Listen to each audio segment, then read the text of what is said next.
افغانستان میں دہشت گردوں کے خلاف آپریشن غضب للحق کے تحت پاک افواج کی مؤثر کارروائیاں جاری ہیں۔ سیکیورٹی ذرائع کے مطابق 14 اور 15 مارچ کی درمیانی شب پاک افواج نے افغان طالبان اور فتنہ الخوارج کی مزید ٹیکنیکل تنصیبات کو کامیابی سے نشانہ بنایا۔ کارروائی کے دوران کندہار میں دہشت گردوں کی ایک انتہائی اہم زیر زمین ٹیکنیکل ایکوپمنٹ اسٹوریج ٹنل تباہ کر دی گئی۔ ذرائع کا کہنا ہے کہ یہ ٹنل دہشت گرد تنظیمیں اپنے ٹیکنیکل ساز و سامان کے ذخیرے کے لیے استعمال کر رہی تھیں۔ سیکیورٹی ذرائع کے مطابق آپریشن غضب للحق کے تحت کارروائیاں اہداف کے مکمل حصول تک جاری رہیں گی۔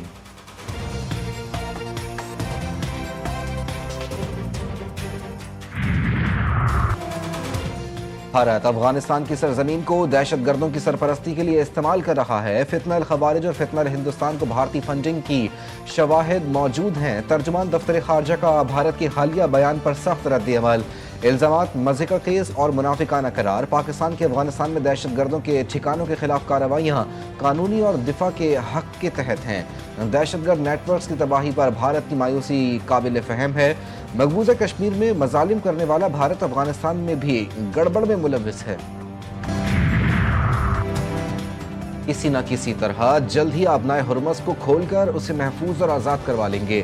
امریکی صدر ڈونلڈ ٹرمپ کا دعویٰ، کہا آبنائے ہرمز کو بند کرنے کی کسی بھی کوشش کو وہ ناکام بنانے کے لیے امریکہ اپنے اتحادی ممالک کے ساتھ مل کر کارروائی کرے گا۔ کئی ممالک امریکہ کے ساتھ جنگی بحری جہاز بھیجیں گے۔ امریکہ ایران کی فوجی صلاحیت کو مکمل طور پر تباہ کر چکا ہے، تاہم ایران اب بھی ڈرون، بارودی سرنگ یا قریبی فاصلے سے میزائل حملہ کرنے کی کوشش کر سکتا ہے۔ امریکہ اس دوران ایرانی کشتیوں اور جہازوں کو سمندر سے دور رکھنے کے لیے کارروائی جاری رکھے گا۔ امریکی افواج نے ہمارس راکٹ سسٹم کے ذریعے خارق اور ابو موسیٰ جزیرے کو نشانہ بنایا۔ راس الخیمہ اور دبئی کے قریب 2 مقامات سے راکٹ فائر کیے گئے۔ گنجان آباد علاقوں کو حملوں کے لیے استعمال کرنا انتہائی خطرناک ہے۔ ایرانی وزیر خارجہ عباس عراقچی کا بیان، واضح کر دیا کہ روس اور چین اسٹریٹجک شراکت دار ہیں اور دونوں ممالک کے ساتھ سیاسی، اقتصادی اور عسکری تعاون ماضی کی طرح اب بھی جاری ہے۔ ایران کے جزیرے خارق پر امریکہ کا فضائی حملہ، سینڈ کام کی ویڈیو جاری۔ میزائل گودام، بنکرز اور تنصیبات سمیت 90 فوجی اہداف تباہ کرنے کا دعویٰ۔ امریکی صدر ٹرمپ نے دعویٰ کیا ہے کہ خارق پر مشرق وسطیٰ کی تاریخ کا سب سے بڑا حملہ کیا، تیل کے بنیادی ڈھانچے کو نشانہ نہیں بنایا۔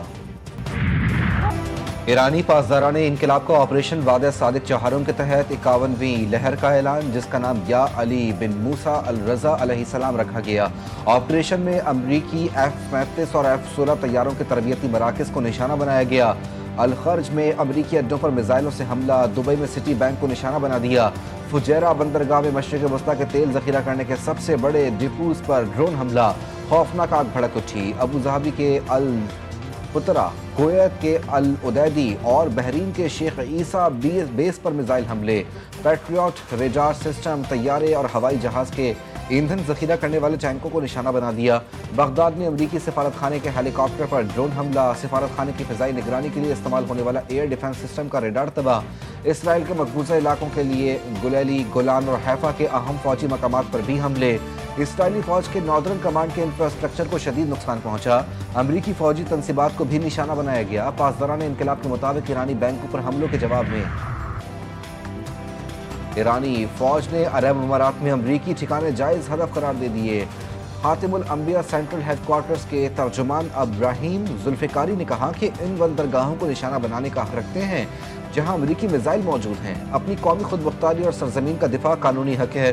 شہریوں کو دبئی میں جبل علی بندرگاہ، ابوظہبی کی خلیفہ بندرگاہ اور فجیرہ بندرگاہ کے اطراف کے علاقوں کو فوری طور پر خالی کرنے کی ہدایت۔ امریکی اڈے مشرق وسطیٰ کی سیکیورٹی کے لیے خطرہ ہیں۔ یہ جنگ ایک بات واضح کر چکی ہے کہ ہمارے خطے میں موجود امریکی اڈے کسی کی حفاظت نہیں کرتے بلکہ خود ایک خطرہ بن چکے ہیں۔